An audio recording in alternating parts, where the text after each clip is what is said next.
An employee for Robert Kelly, Philip Dube. How important is a witness like her to take the stand for the defense? Her basically, she's telling the same story as a lot of the victims. But one of the key component here is that in her mind, Robert Kelly was just sort of along for the ride and had no knowledge of the interworkings of this enterprise. So he wasn't the head of it. No, and that's very common because remember, they all have managers, they have runners, they have people who oversee the entire business, if you will. And if it necessarily includes bringing in girls, well, maybe he seized on that. And that was probably a misstep on his part. You would think he would have the presence of mind to say, well, wait a minute, why are you bringing in kids? Right? Why aren't you bringing me adult women? I could understand that I have, young teenage fans, but where are the adults? And do we have consent from the parents? Because at the end of the day, this is a business on his part, his stardom, if you will. And if he's going to be bringing young people into the home, you would think that there would be some parental consent. So I could see how it could cut both ways.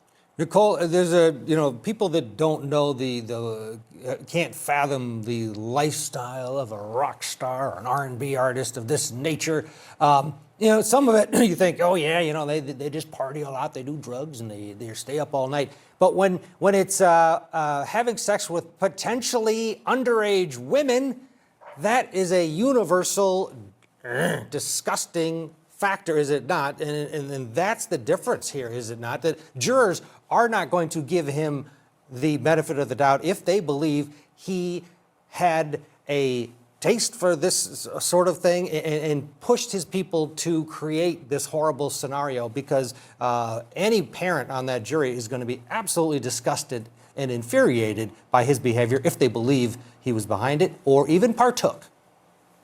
That's exactly right. And the reality is that there's a very big difference. This is not a fine line in the context of these types of behaviors with consenting adults versus these types of behaviors with minors. The idea that a minor can consent or even manipulate or do things that would cause that minor to be in this situation voluntarily does not exist under the law. And the prosecution team is going to do everything they can to keep reminding this jury, these are minors. They can't consent, and whatever their behaviors were, these can't be things that we blame them for ultimately when a decision is made concerning whether or not this was a violation of the law.